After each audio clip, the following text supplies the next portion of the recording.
Alhamdulillahilladzi an'amana bi ni'matil iman wal islam. Allahumma shalli wa sallim wa barik ala Muhammad wa ala alihi wa sahbihi ajma'in. Amma ba'd. Alhamdulillah jamaah, di tengah gelap gulita suasana padam kita masih bersama di rumah Allah ini ya kita tidak bisa banyak berbuat selain berdoa mudah-mudahan segera teratasi lampu ya. Karena tidak ada gunanya juga kita menghujat ya, karena memang inilah kenyataan yang dialami oleh Nanggro Aceh yang kita cintai. Jemaah, mudah-mudahan kehadiran kita di tengah gelap ya rumah kita perjalanan tadi menjadikan kita bersama dengan Nabi Muhammad SAW di dalam surga nanti. Amin ya rabbal alamin. Ini sebuah syair yang ditulis oleh Taufik Ismail. Rindu kami padamu ya Rasul, rindu tiada terperi, berabad jarak darimu ya Rasul, terasa di kau di sini.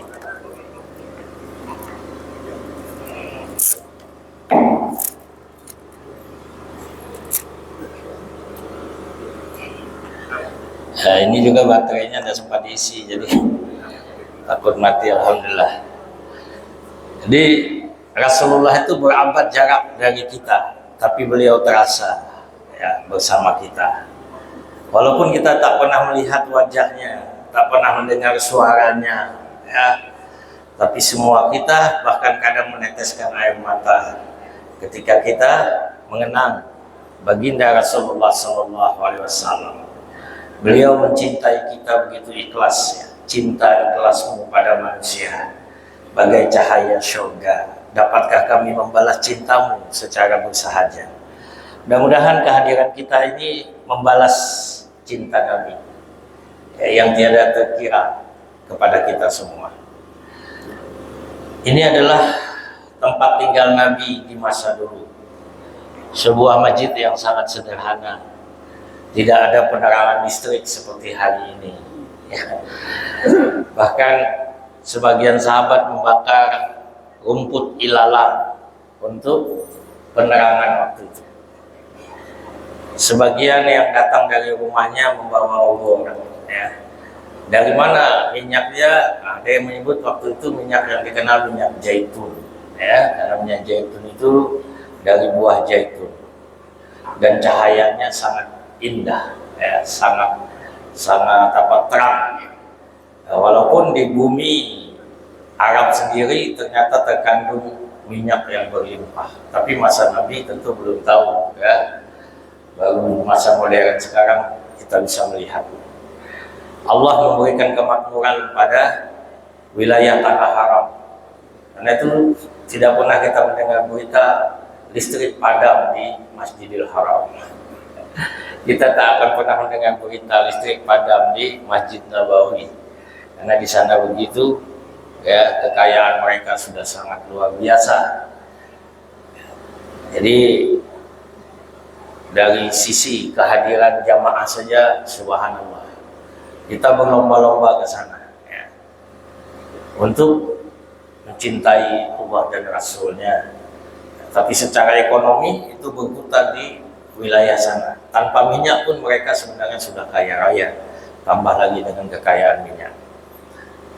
Jadi baginda Rasulullah awalnya seperti ini. Masjid Nabawi ini ukuran 30 kali 35 meter ya, sekarang bisa menampung ya 1 juta manusia di dalam, tambah di luar lagi jadi bisa 2 juta manusia Masjid Nabawi. Nah jemaah, kita lanjutkan kajian kita. Kemarin kita membahas tentang orang munafik ya. Dan itu munculnya di Madinah. Jadi waktu di Mekah itu hanya dikenal orang Islam dan orang musyrik, atau Islam dan kafir. Jadi sudah jelas penyembah berhala ya, sudah jelas. Orang Islam sudah jelas. Nah pada masa Nabi di Madinah muncul kelompok Islam, mengaku Islam tetapi dia sesungguhnya hatinya dalam kekufuran. Sudah kita bahas Yes, orang munafik. Dan ini kita selalu bermohon kepada Allah agar kita jangan menjadi orang munafik. Karena orang munafik ini tempatnya di neraka, bahkan Rasulullah dilarang oleh Allah untuk mensolatkan orang munafik. Ya, walaupun Rasulullah sudah terlanjur mensolatkan Abdullah bin Ubay, ya, Umar tidak mau ikut. Itu sudah kita ceritakan. Akhirnya turun ayat yang mengingatkan bahwa kalau jelas kemunafikannya orang munafik, itu tidak boleh kita mensolatkan. Nah, subuh ini kita akan membahas bagaimana menghindar dari sifat munafik. Karena munafik itu ada dua, munafik i'tiqad, ya, dan munafik amali. Nah, munafik i'tiqad itu jelas kekafirannya. Itu yang tidak boleh disolatkan, dan itu bukan orang Islam. Ya, walaupun dia pura-pura Islam. Nah, kita tidak tahu siapa yang munafik i'tiqad. Pada masa Rasul, Allah beritahu kepada Rasulullah itu dia orangnya. Kita ya tidak tahu sekarang. Hanya dia hatinya dan Allah saja yang tahu. Tapi kita pribadi bermohon kepada Allah jangan sampai menjadi munafik i'tiqad. Pura-pura baik dengan Islam, tapi dalam hati berupaya menghancurkan Islam. Itu munafik i'tiqad. Nah, ada munafik amali. Ini yang harus kita hindari, munafik dalam amal. Ya. Di antaranya Rasulullah mengatakan jika berbicara selalu dusta dia. Sampai orang mengenalnya si pendusta, gitu ya. Dan kalau dia berjanji nanti kita ketemu ya di Raya Kupi, gitu. Jam 10 gitu. Kita sudah nunggu jam 10, jam 11 enggak muncul-muncul. Ditanya ya lupa macamnya. Dan kalau sekali tidak masalah, ini berkali-kali, maka jika berjanji dia mengingkari. Dan jika diberi amanah dia berkhianat. Ya. Orang yang diberi amanah itu disumpah. Kalau pejabat-pejabat itu kan disumpah dengan Al-Quran. Ya. Semua ucapan sumpah itu ngeri kalau kita dengar. Ya. Ternyata setelah jadi pejabat dia banyak berkhianat. Maka ini adalah munafik amali, munafik dalam bentuk amal. Jadi orang munafik itu sama putih dengan orang Islam, tampilan sama. Kalau orang kafir jelas gelap, pokoknya ini kafir. Ya, ini ke masjid juga dia, tapi hatinya, ya, hatinya penuh dengan kekotoran, upaya untuk menghancurkan Islam. Ini kita ulang lagi pada waktu yang lalu, ya, sudah turun ayat At-Taubah ayat 80 tentang perilaku orang munafik. Allah mengingatkan bahwa sama saja engkau, wahai Nabi Muhammad, mau memohon ampun bagi mereka. Jadi mau mohon ampun atau tidak mohon ampun bagi mereka, itu sama saja kata Allah. Istaghfir lahum aw la tastaghfir lahum. Sama saja mau diminta ampunkan atau tidak dimohon ampunkan, artinya Allah nggak terima. Ya. In tastaghfir lahum sab'ina maratan falayaghfir Allahu lahum. Walaupun engkau memohon ampun itu 70 kali. 70 kali mohon ampun untuk mereka, Allah juga tidak akan ampuni. Allah tidak memberi ampun. Falayaghfirallahu lahum. Allah tidak akan ampunkan. Demikian itu karena mereka kufur. Dzalika bi'annahum kafaru billahi wa rasulihi. Demikian itu karena mereka kufur kepada Allah dan kufur kepada Rasulnya. Wallahu la yahdil qaumal fasiqin. Dan Allah tidak akan memberi petunjuk kepada orang yang fasik. Umar bilang dengan Rasulullah, ya Rasulullah, jangan sholatkan itu si munafik itu. Dia sudah minta jubah Nabi untuk kain kafannya. Dipeganglah baju Nabi sama Umar bin Khattab. Ya Rasulullah, jangan kau sholatkan. Bukankah Allah sudah melarang, mau dimintakan ampun, tidak dimintakan ampun sama saja. Bahkan minta ampun 70 kali pun tetap Allah tak ampuni. Kata Rasulullah waktu itu, aku akan minta ampun lebih 70 kali. Kan begitu. Aku akan minta ampun lebih 70 kali. Maka Nabi mensolatkan. Ya. Setelah itu apa yang diucapkan Umar dikuatkan oleh Allah. Wala tusalli ala ahadin minhum. Ya, jangan kamu sekali-kali menyolati jenazah. Wala tusalli ala ahadin minhum mata abadan. Jangan kamu sekali-kali mensolati jenazah seorang di antara orang munafik. Wala taqum ala qabrihi, dan jangan kamu berdiri di atas kuburannya. Jadi ngantar ke kuburan pun tidak boleh. Nah, begitulah. Nah, orang munafik ini kita sering baca surah Al-Baqarah. Ya. Itu ayat 1 mulai alif lam mim, ya, itu sampai ayat 5 itu bicara orang mukmin. Zalikal kitabu la raiba fihi hudan lil muttaqin. Ya, gitu. Ini kitab Quran tidak ada keraguan padanya, petunjuk bagi orang yang bertakwa. Siapa orang yang bertakwa? Nanti Allah jelaskan. Kemudian golongan kafir itu hanya 2 ayat Allah bahas. Tapi golongan munafik ayat 8 sampai 20. Ini dalam surah Al-Baqarah. Nah, ini kandungan surah Al-Baqarah ini Allah memberikan gambaran 3 golongan manusia. Ayat 1 sampai 20. Kemudian pada ayat 21 sampai 39 Allah berbicara tentang keesaan dan kekuasaan Allah. Ini ya gambaran isi Al-Quran. Tentu tidak saya jelaskan, ya panjang kalau kita jelaskan, tapi ini gambaran saja betapa luasnya isi surah Al-Baqarah. Ayat 40 sampai 141 surah Al-Baqarah itu bicara peringatan Allah kepada Bani Israel. Nah, di sini ya tentang sapi itu. Al-Baqarah itu sapi, kan? Sapi betina. Kalau kasih nama anak, cari di Al-Quran katanya. Ya carilah, dapat Al-Baqarah, diberi nama anaknya Siti Al-Baqarah. Hati-hati ya. Jadi jangan salah kasih nama. Ini cerita kalau kita baca bagaimana Nabi Musa alaihissalam dengan Bani Israel suruh sembelih sapi, ya, penyembelihan anak sapi. Jadi ada seseorang yang terbunuh, tidak tahu siapa bunuh, datang kepada Nabi Musa. Bagaimana ya Musa mengetahui siapa pembunuhnya? Kata Nabi Musa, kalian cari ya sapi betina. Mereka banyak nanya, hanya jangan terlalu banyak nanya. Kalau sudah jelas sapi ya sudah, beli saja sapi. Dia tanya lagi sapinya, ya mulai dari ya warnanya seperti apa.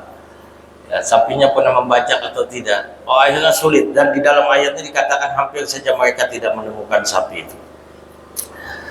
Ini cerita tentang surah Al-Baqarah. Kemudian surah Al-Baqarah juga ayat 142 sampai 214. Ini surah terpanjang kan dalam Al-Quran. Itu bicara tentang Ka'bah, kiblat seluruh umat manusia. Ya. Ini tentang haji juga dibahas. Ayat 196, 203 surah Al-Baqarah. Ya. Nanti ayat 150-an itu ya cobaan berat. 153. Nah, ini sering kita baca. Ya. Bicara tentang ujian Allah. Kemudian bicara juga tentang manasik haji dan seterusnya. Kemudian Al-Baqarah juga bicara tentang syariat, hukum orang-orang yang diberi nafkah, hukum perang dalam Islam, ya khamar, judi, harta, hukum perkawinan, perceraian, penyusuan, itu dibahas di dalam ayat 215 sampai 252. Kemudian ayat 253 sampai 260 ini bicara keistimewaan dan perbedaan derajat Rasul, ya. Ayat kursi ada di sini 255. Kemudian cara menggunakan harta dan hukumnya 261 sampai ayat terakhir, ya. Ini ayat terakhir yang banyak disampaikan dalam hadis Nabi juga, siapa yang membaca akhir dari surah Al-Baqarah, ya, itu mendapat dua akhir, mulai amana rasul bima unzila ilaihi dan seterusnya, mendapat kemuliaan. Nah, ini adalah gambaran surah Al-Baqarah. Kita kembali kepada orang bertakwa. Ya, ini yang tadi digambarkan ciri orang bertakwa 5 ayat itu. Alladzina yu'minuna bil ghaib. Ya, mereka itu beriman kepada yang ghaib, wa yuqimunas shalah, ya, mereka melaksanakan salat, wa mimma rajaqnahum yunfiqun, menginfakkan harta dan seterusnya. Beriman kepada Al-Qur'an, walladzina yu'minuna bima unzila ilaika wa ma unzila min qablik wa bil akhirati hum yuqinun. Oh, ini ciri orang bertakwa. Nah, kita insyaallah ada dalam ini, ya. Nah, orang kafir dibahas 2 ayat dalam Al-Qur'an.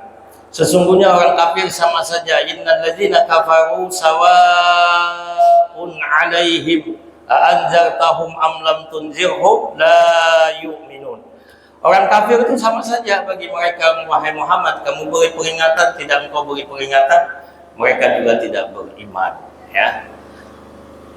Kemudian kenapa mereka tidak beriman? Jadi ini bukan berarti kita orang kafir nggak usah didakwahi. Orang kafir yang khatamallahu ala qulubihim, hatinya sudah khatamallah, sudah dikunci, ya. Allah telah mengunci hati mereka. Khatamallahu ala qulubihim wa ala sam'ihim, juga pendengaran mereka. Wa ala absarihim ghishawatu wa lahum azabun azim. Penglihatan, jadi hati, pendengaran, penglihatan sudah tertutup dan mereka itu akan mendapat azab yang berat. Nah, tapi orang munafik, ya, itu dibahas panjang oleh Allah. Nah, sebelum ke sana dalam surah Nisa ayat 145, orang munafik itu di neraka ditempatkan pada tingkatan yang paling bawah, asfal, ya. Innal munafiqina fid darkil asfal. Sesungguhnya orang munafik itu nanti dia berada di dalam neraka itu di paling bawah. Asfali minan nar, ya. Jadi kalau disebut aspal, ya, kita juga sebut aspal, ya. Yang paling bawah, ya. Neraka paling bawah. Walan tajida lahum nasiran. Dan kamu sekali-kali tidak akan mendapat seorang penolong pun bagi mereka. Nah, ini ciri orang munafik dalam surah Al-Baqarah. Bapak Ibu, kalau kita baca lagi tadarus baca Quran, ya. Nah, kalau sempat buka terjemahannya sambil kita renungkan, inilah, ya. Wa minan nasi may yaqulu amanna billahi wa bil yaumil akhir wa ma hum bimu'minin. Dan di antara manusia ada yang berkata, kami ini beriman kepada Allah, beriman pada hari akhir, padahal sesungguhnya mereka itu tidak beriman. Mereka bukanlah orang-orang beriman. Ini adalah orang munafik, mengaku beriman tapi sesungguhnya bukan orang beriman. Artinya mereka hadir di tengah-tengah kaum muslimin. Pada ayat selanjutnya, ayat 9, mereka menipu Allah, ingin menipu Allah dan ingin menipu orang beriman.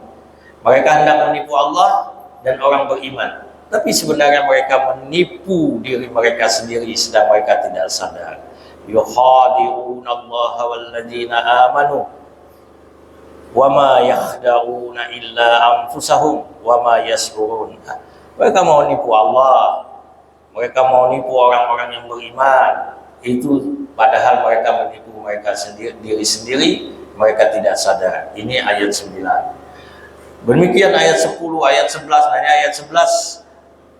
Mereka ini pembuat kerusakan di muka bumi.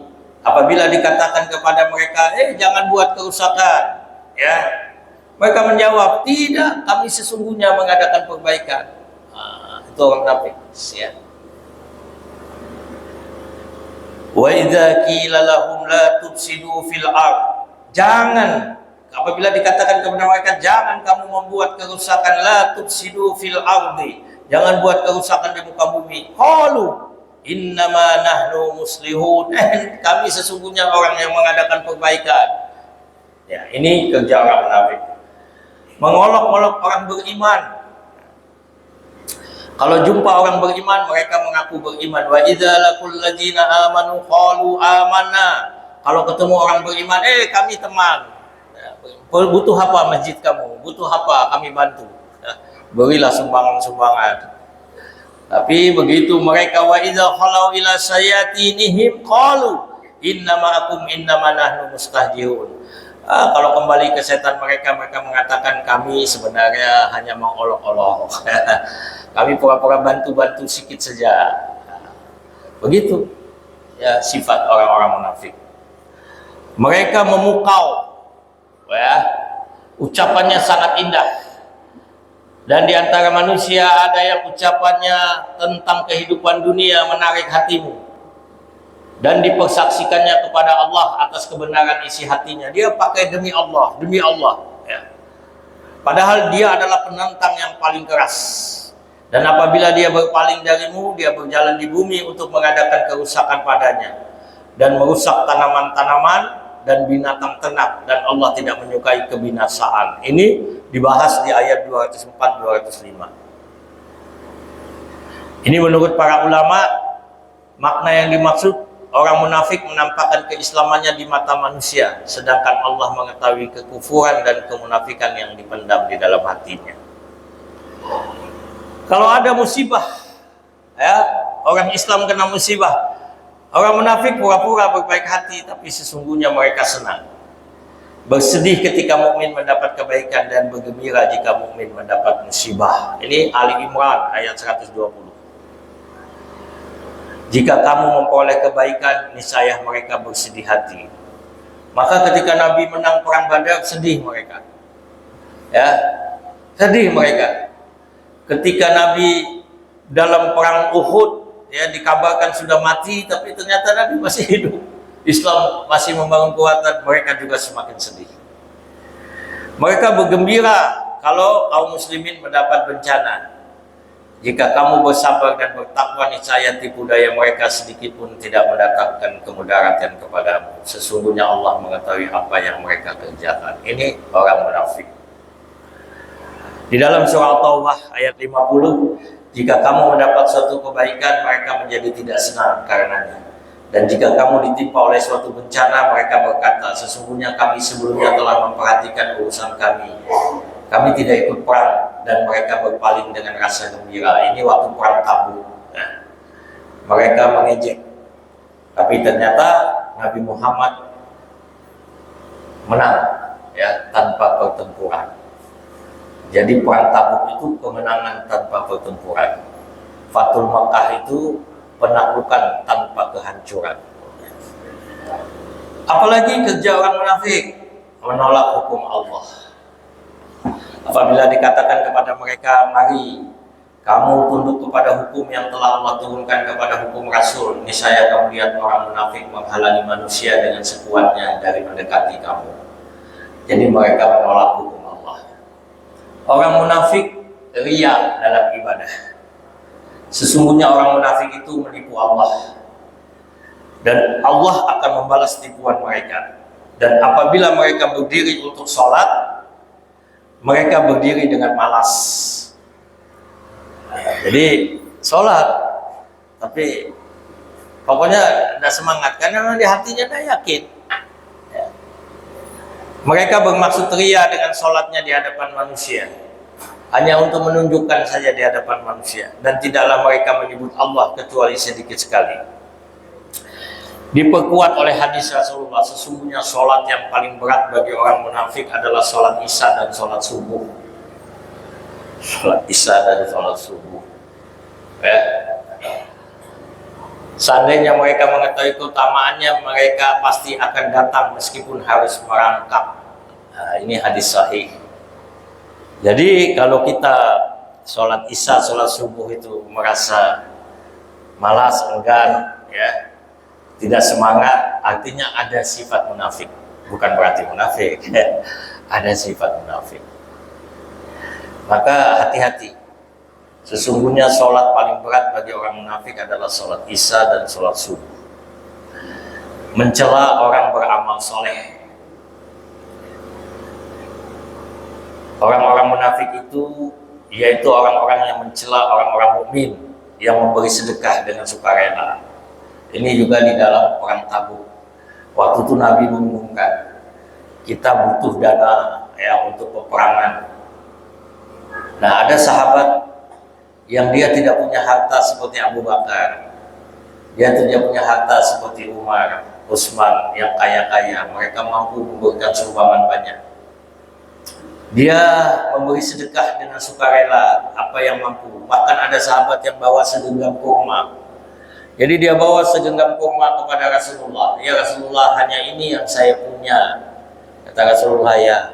Maka dikumpulkan kurma-kurma untuk nanti logistik dalam peperangan. Ada yang bawa satu sok kurma, ya seperti karung lah, satu karung gitu. Tapi ada yang satu genggam. Diejek oleh orang munafik. Orang munafik, orang-orang yang mencela orang-orang mukmin yang memberi sedekah dengan sukarela, dan mencela orang-orang yang tidak memiliki apa-apa yang disedekahkan selain sekedar kesanggupannya. Jadi sahabat yang hanya segenggam kurma dicela. Maka orang munafik itu menghina mereka. Allah akan membalas penghinaan mereka dan untuk mereka azab yang pedih. Jadi dihibur oleh Allah turun ayat ini sehingga orang yang tadi diejek, dipermalukan, dia bahagia. Ternyata sumbangannya walaupun hanya segenggam kurma, Allah muliakan. Kemudian kalau kita ta'muruna bil ma'ruf, menyuruh orang bekerja ma'ruf, wa tanhauna 'anil munkar, ya, dan mencegah dari yang munkar. Kalau mereka ya'muruna bil munkar, dibalik ya. Mereka kerjanya ya'muruna bil munkar wa yanhauna 'anil ma'ruf. Orang-orang munafik laki-laki dan perempuan satu dengan lain adalah sama. Mereka menyuruh berbuat yang munkar dan mencegah perbuatan yang ma'ruf. Dan mereka menggenggam tangannya kikir, ya, mereka itu kikir, mereka telah melupakan kepada Allah, maka Allah melupakan mereka pula. Sesungguhnya orang munafik adalah orang-orang yang fasik. Jadi orang munafik itu digolongkan orang yang fasik. Jadi kalau kita ta'muruna bil ma'ruf wa tanhauna 'anil munkar. Jadi kalau ada orang yang mengajak kemungkaran, ya'muruna bil munkar wa yanhauna 'anil ma'ruf, nah ini ciri orang munafik. Ya. Orang munafik ini berlindungnya dengan musuh Islam. Ya. Maka kamu akan melihat orang-orang yang ada penyakit dalam hatinya, orang munafik. Mereka itu mendekati Yahudi dan Nasrani. Saya berkata, kami takut akan mendapat bencana. Mudah-mudahan Allah akan mendatangkan kemenangan kepada Rasulnya atau sesuatu keputusan dari sisinya. Maka karena itu mereka menjadi menyesal terhadap apa yang mereka rahasiakan dalam diri mereka. Jadi mereka berlindung dengan musuh Islam. Maka kalau pernah mendengar masjid yang dibakar Nabi, Masjid Al-Jirar namanya, nanti kita akan ceritakan pada perang Tabuk. Jadi ada masjid yang dibangun di dekat Masjid Kuba. Jadi kalau jamaah ada kesempatan lain waktu lagi umrah atau haji, ya, dibawa ke Masjid Kuba. Masjid Kuba hari ini luas sekali. Jadi ada yang mengatakan bahwa masjid terbesar kedua setelah Masjid Nabawi, Masjid Kuba. Nah, dulu di dekat Masjid Kuba itu ada masjid yang dibangun oleh kelompok orang munafik. Masjid itu diruntuhkan, dibakar, perintah Nabi. Sekarang lokasinya di mana? Menurut para sejarawan sudah tidak tahu lagi, tapi dekat dengan Masjid Kuba. Jadi waktu itu mereka diam-diam bangun masjid Biayanya dari mana? Biayanya dari dunia internasional, dari barat. Jadi ada seorang tokoh bernama Abu Amir Al-Rabi, dia orang Nasrani. Dia tinggal di Madinah dari suku Hajraj. Begitu Nabi datang, dia kecewa. Jadi ada orang munafik yang kecewa, Abdullah bin Ubay bin Salul. Nah, Abu Amir ini dia kecewa karena orang lebih mempercayai Nabi. Padahal dia sudah belajar banyak Alkitab. Nah, kemudian dia waktu perang Badar dia mengejek kemenangan Rasulullah. Lalu pada waktu itu dia lari ke Mekah, dia gabung sama orang kafir di Mekah. Pada perang Uhud, dia yang menggali lubang. Masih ingat itu ada lubang yang Nabi terjatuh dalam lubang.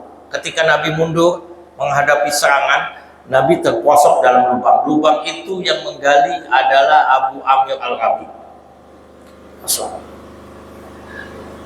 Selesai perang Uhud, dia masih tinggal di Mekah. Perang Khandaq dia masih ikut. Lalu ketika Fathul Mekah dia lari ke Taif. Di sana rupanya orang sudah Islam. Akhirnya dia lari ke Sam. Nah, disitulah dia minta dana sama Raja Romawi, Raja Heraklius.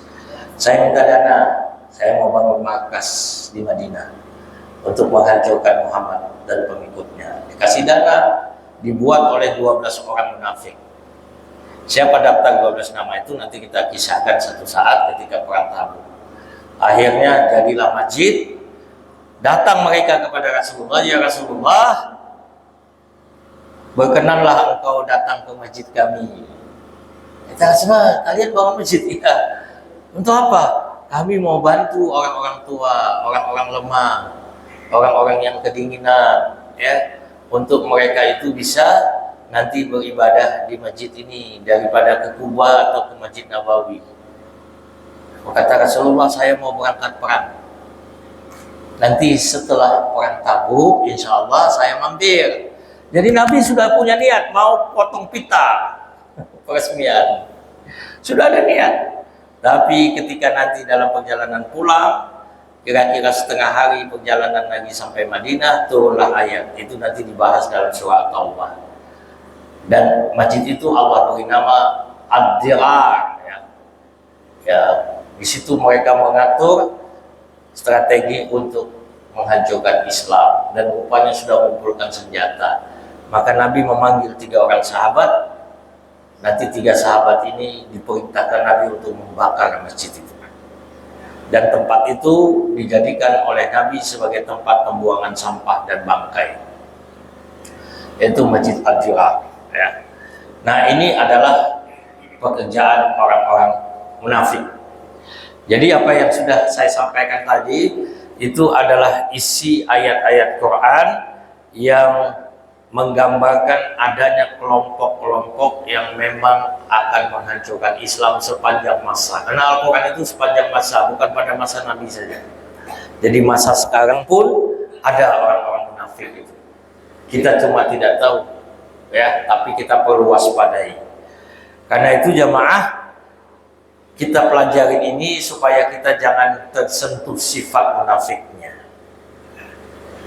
Jadi kata nifak itu secara istilah adalah sikap menyembunyikan sesuatu dalam hati karena tidak ingin diketahui keberadaannya. Ya, dalam bahasa bahasa Aceh itu hipokrit, ya, hipokrit, ya, bermuka dua. Menyatakan keimanan padahal di balik itu tersimpan kekufuran. Ini surah yang saya baca terakhir tadi. Sesungguhnya orang munafik itu adalah orang-orang fasik. Jadi jelas Allah memberikan penegasan. Orang munafik, orang fasik, orang yang melakukan pengerusakan.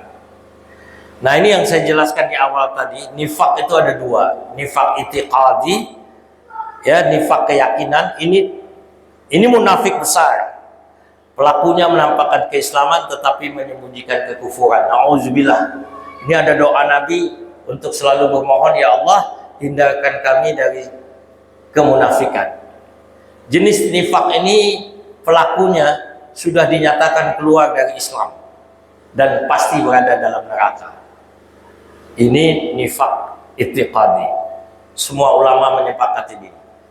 Mereka yang sudah di dalam keyakinannya, ya, bahwa Islam itu tidak benar, Islam itu tidak sempurna, ya, ada yang lebih sempurna, tapi mereka tetap pura-pura dalam keislaman, itu mereka sudah keluar dari agama dan berada dalam neraka asfala. Allah telah menyifati para pelaku nifak ini dengan berbagai kejahatan. Ini yang kita baca tadi. Mereka itu kufur, tidak punya iman, mengolok-olok, mencaci maki agama, dan pemeluknya cenderung kepada musuh-musuh Islam, ya, bergabung dengan mereka. Ini sifat munafik. Orang munafik jenis ini senantiasa ada pada setiap zaman. Ya, karena Al-Quran itu sepanjang masa. Lebih-lebih ketika tanpa kekuatan Islam dan mereka tidak mampu membendungnya secara lahiriah. Nah, nifak i'tiqadi ini kata para ulama ada 4 ciri dia. Pertama, mendustakan Rasulullah, ya, atau mendustakan sebagian dari apa yang dibawa beliau. Rasulullah itu manusia biasa, dia tidak suci, ucapannya belum tentu benar semua, itu sudah masuk orang munafik. Membenci Rasulullah dan membenci sebagian apa yang dibawa beliau. Itu tradisi Arab. Muhammad kan hidup di Arab, ya, kita bukan orang Arab. Kalimat-kalimat seperti itu membahayakan, bisa masuk dalam membenci Rasulullah, membenci para sahabat. Merasa gembira dengan kemunduran agama Islam, kemudian tidak senang dengan kemenangan Islam. Ini adalah munafik dalam bentuk i'tiqad. Kemudian munafik dalam bentuk amal. Jadi munafik dalam bentuk amali, inilah yang sebenarnya di bagian terakhir ingin saya sampaikan, kita perlu hati-hati, ya, yaitu melakukan sesuatu yang merupakan perbuatan orang munafik tapi masih tetap ada iman dalam hati. Nifak jenis ini para ulama mengatakan tidak menjadikan dia keluar dari Islam, tetapi menjadi wasilah, ya, hati-hati, bisa mengantar kepada keluar dalam keislaman. Pelakunya tetap berada dalam iman tapi juga berada dalam nifak. Kalau nifaknya terlalu banyak, maka dia akan bisa terjerumus dalam nifak yang sesungguhnya. Karena itu Nabi mengingatkan dalam sebuah hadis, hadis ini sahih, ya, dia dapat di dalam Sahih Bukhari dan Muslim. Ada 4 hal yang jika terdapat pada diri seseorang, maka ia menjadi seorang munafik sejati. Dan jika terdapat padanya salah satu dari sifat tersebut, dia memiliki satu karakter kemunafikan hingga dia meninggalkannya. Kata Rasulullah, kalau keempatnya ada, dia menjadi munafik sejati. Tapi kalau salah satu saja, kata Rasulullah, ya, dia memiliki satu karakter kemunafikan, sudah nyerempet sehingga dia meninggalkannya. Jika dipercaya berkhianat, ini sudah, ya. Jika berbicara selalu dusta, jika berjanji mengingkari. Satu lagi, kalau ada hadis lain itu 3, hadis ini dari Bukhari Muslim ada 4. Jika bertengkar, dia melewati batas, dia maki-maki orang nggak tentu-tentu. Nauzubillah, di TV kadang kita lihat seperti itu, ya kan? Hati-hati ini, jika bertengkar melewati batas.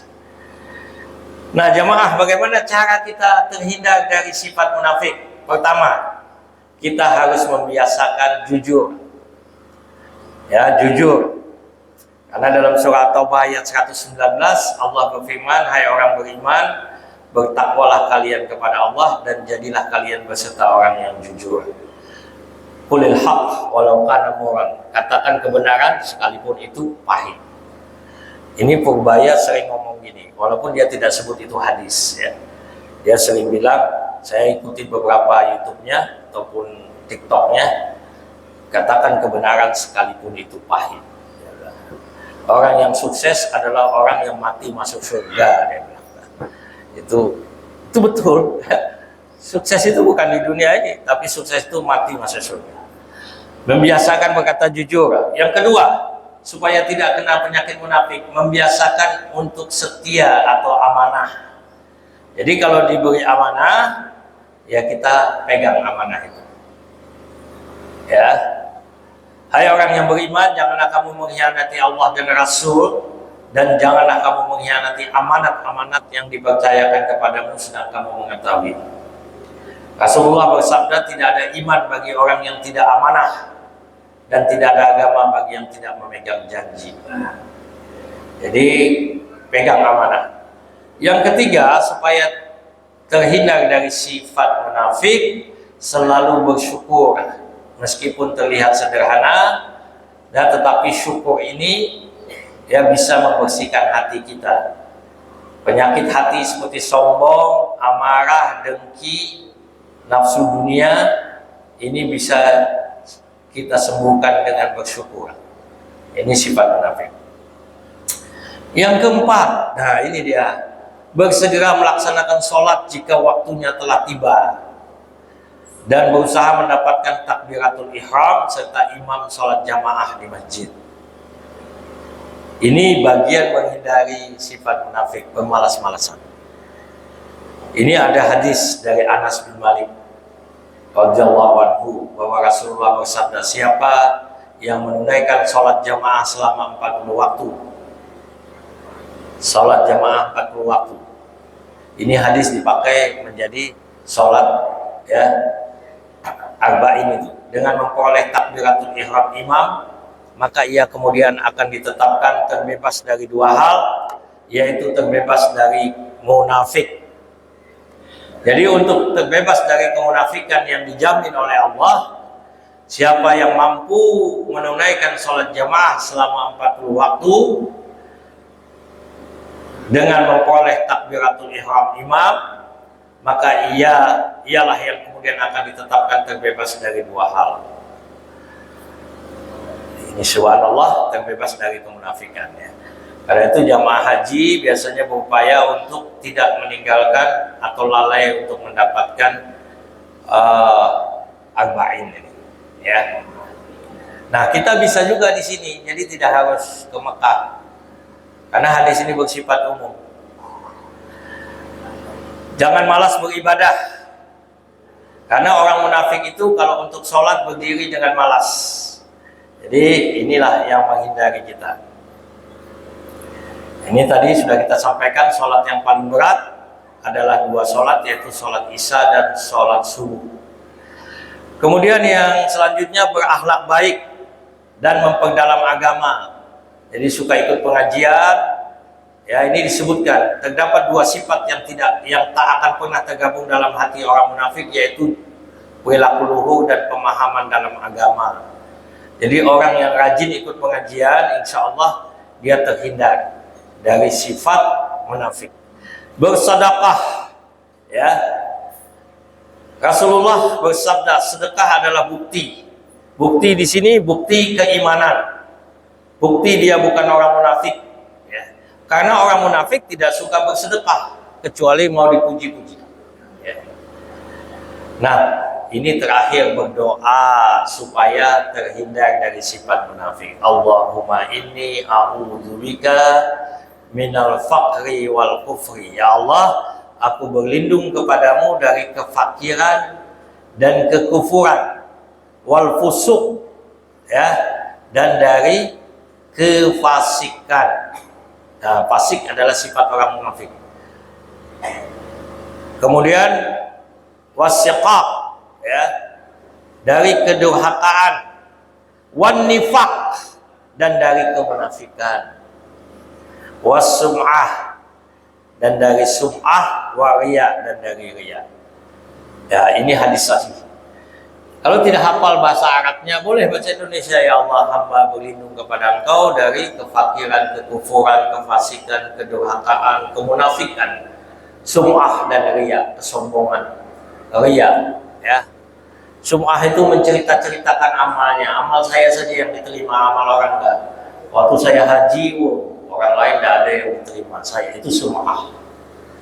Sum'ah. Merasa dia yang paling dekat dengan Allah. Itu sum'ah. Kita berlindung kepada Allah. Kalau riya, ingin dipuji oleh manusia. Subhanakallahumma wa bihamdika asyhadu an la ilaha illa anta astaghfiruka wa atubu ilaik. Assalamualaikum warahmatullahi wabarakatuh.